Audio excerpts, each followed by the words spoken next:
A spectacular one of a kind. People living in the Stone Age and practicing cannibalism. Where are you? Megan Stewart. Disturbing piece of shit I have ever watched in my entire life. Throughout the course of film history, there have been many movies that have to pass one single test, the general public audience test. And if a film doesn't pass that test, it gets banned. Banning in certain countries, different regions. But what does that say about us as humans and our own mental capacity? And there are just some things that just are not meant to be seen by the public eye due to real important reasons, whether it be inhumane acts, torture, things like that. So today I'm going to be talking about a list of films that were banned, mostly on the horror side of things, but were banned for many different reasons. I do want to give a little trigger warning for one of the films I'm going to be mentioning, so if you do not want to see that, I'll put timestamps down below so you can skip it. If you are new to my page, hi, what's up? My name is Alexis. I love talking about films, fashion. I'm a designer and a videographer, so it goes hand in hand a little bit, Don't forget to follow my social medias. I'll put everything on the screen. But enough rambling. Let's get into the video.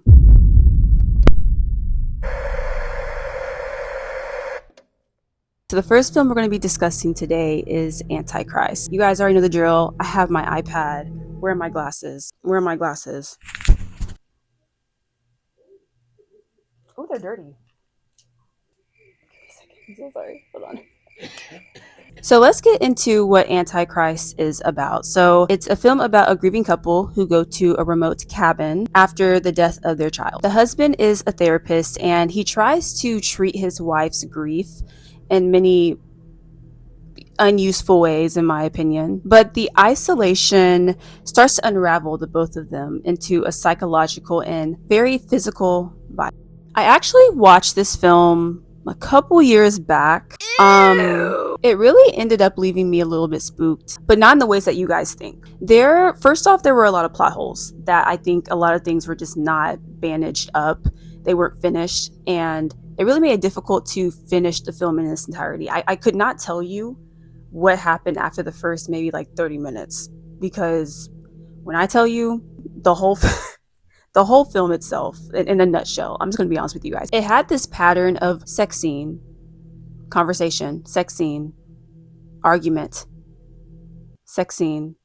What the heck was that? Sex scene. I knew what I was getting myself into. Lars von Trier is a very interesting man himself, making a lot of nymphomatic type films. So I feel like even if him touching into the horror side of things, there's also going to be that underlying of, okay, he a freak. I really do like a film that dissects relationships, such as films like Together or Keeper. And I'm not going to spoil it, but those films really are very similar in a lot of ways. But the very interesting about this film is this actually came from his own experience. He wrote Antichrist in 2006 after he was hospitalized. He had a very severe depressive episode at the time, and he said that the writing process was almost involuntary. He wasn't analyzing anything in particular, just working instinctively through what he was feeling. And this actually became one of the first films in his depression trilogy, which is very interesting. Do I need to check it out? I don't know.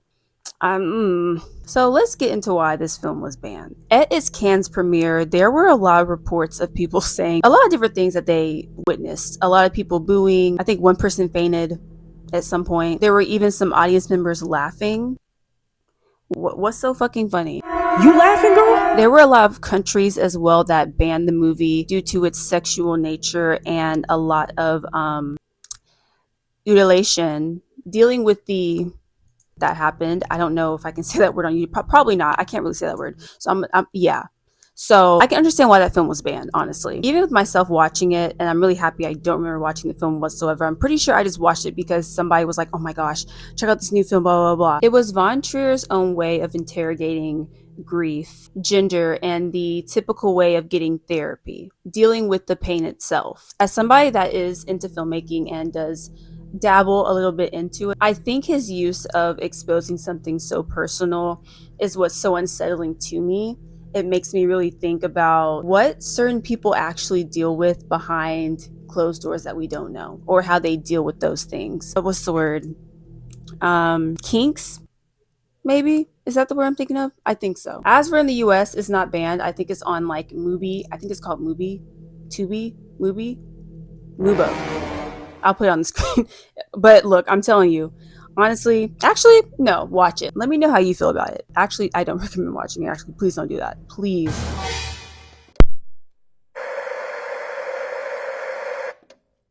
The next film we're going to be talking about is Begotten. Now, if you're an OG on my page, you're probably not. You're probably new. What's up? What's poppin'? But I made a video talking about this film. If I find it, I'll tag it. But we're going to retouch on it because I have a new mindset on the film. So this is the type of film that doesn't have any dialogue. It's mostly just visual. Elias Merhige, I hope I'm pronouncing that right. A little background information on the film.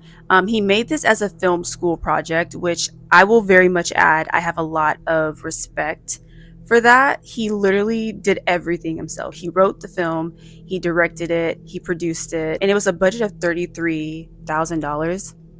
That's crazy for a school project, honestly, but that's kind of dope. He even said that it was less of a career move and just something that he wanted to pass through, like he needed to make it. The film is about this godlike figure who deals with a birth of Mother Earth and her son who journey across a dying world. It plays more like a moving picture than a traditional type film or story, would you rather. I will say it's very graphic. It's a very gory type film. It's kind of more on the lines of like Saw, for example. I mean, this came out in 1990, so you can't really make out what's happening in the film. Yeah, yeah. But there is this one scene where you very much can see what's going on. Y'all, please find that video because I'm pretty sure when I watched that, I was tripping. Frontal lobe is developed now. I now see what's going on here. Yeah, I think I wouldn't wish this on my worst enemy. Actually, I kind of do. You know, ruin their day.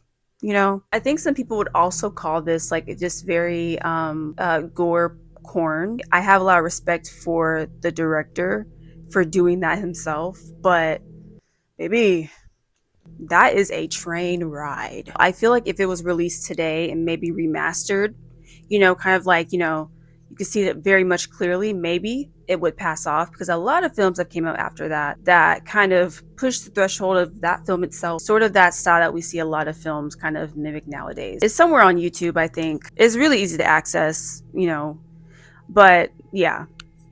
Welcome to the ad break of the video. Get up, stretch your legs, get some water, use the restroom, talk to a friend, feed your cat, feed your dog. Please drink some more water, because I'd be damned if you faint during one of my videos. I'm so sorry. We're not doing that. I'm sorry. And after you've done that, the video continues.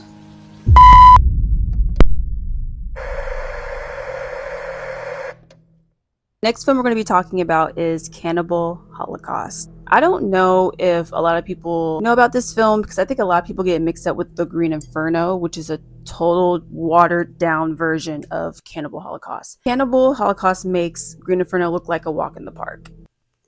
So this film is about a rescue team that goes looking for a documentary crew that goes missing after willingly trying to find cannibals. It's a cannibal tribe in the Amazon. They eventually find the found footage, and what we watch is what a lot of people credit this as like the first ever found footage film. And I mean, technically, yes.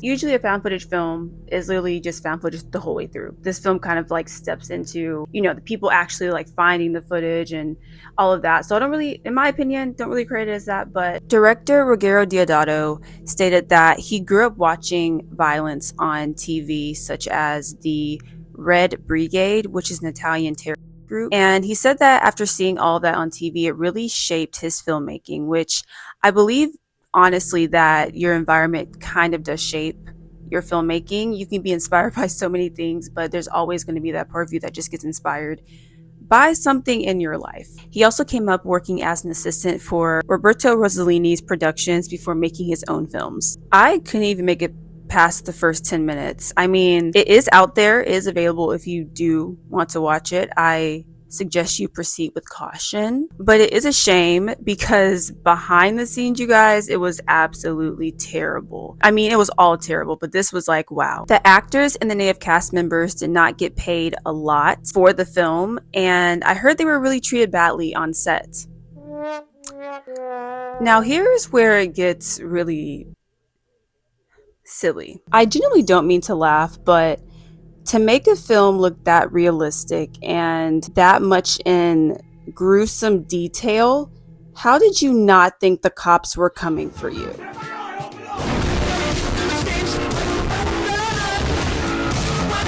The murder charges were dropped eventually after he had the actors show up in court to be like, hey, they're not dead. It's good. We're good. But he was still fined for the death of real animals, which yeah, even though the acting bit was pushed on so long, for that whole entire year, I do think that's a really cool concept to do. But just the fact that the whole concept of the film itself is just really disgusting, honestly. If you have a very queasy type stomach, I don't recommend watching this film under no circumstances. You're welcome.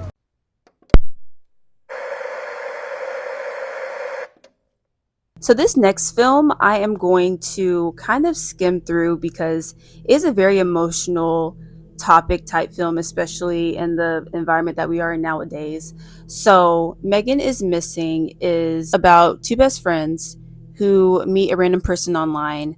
Megan goes missing and then eventually her friend goes missing. In my opinion, this is a very emotional film. I think that it really does reflect the dangers of being online, especially for teenagers and anyone that is a kid. With that said, I do think that this film kind of pushed past the boundaries of what it needed to by a long shot. A lot of what was shown wasn't needed necessarily to make the point, and I get that some directors love to lean into shock factors. Like, don't get me wrong, I love a good shock moment. I love to be like shocked when it's done in the right way, when it's done intentionally. But this film is a reflection of what does happen in real life. All respect to the director, though. I get where he was coming from, but I just feel like, it's a very mixed review film. Like, it really is. It's really just heartbreaking to sit through, and there is a very, very scary moment during the movie. I feel you guys have probably seen the picture. That's kind of where like that shock moment comes in. I'm like, oh. So this film was banned in New Zealand because of how graphic it was, how it portrays violence against a minor. It resurfaced years after its release, after it went viral on TikTok. People started filming the reactions to it. It's now came up once again. Many people obviously saying that they were traumatized, me being one of them. Even the director had to say himself, do not watch this film alone at night or by yourself. And what did I do? I did do it. I did watch it by myself, alone at night. Do you guys expect me to listen? Once again, very heartbreaking film. I don't even think that you need to watch it, to be honest.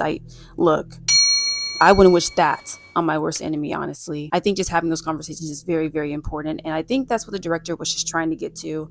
And yeah. Tropical. What color do you think of? Pina colada. Pineapple. So this is what censorship actually reveals. Not what's dangerous to watch, but what's dangerous to feel. What's dangerous to witness in somebody's mind. Something that directors have been trying to show to their audience. And the end result of that is the movie being banned from certain countries and regions and places. I do plan to make a part 2 to this because there's so many other films I have not talked about. So if there's any films that you guys have seen or have heard about, comment down below, let me know for next week's video. I hope you guys enjoyed. I hope you guys learned something new today. I have a headache. I'm about to go eat some pizza. Thank you guys so much for watching. Don't forget to follow me on my socials. I'll put them on the screen. Y'all already know the vibes. Y'all already know what the deal is. And I will see you guys in next week's video. Stay safe.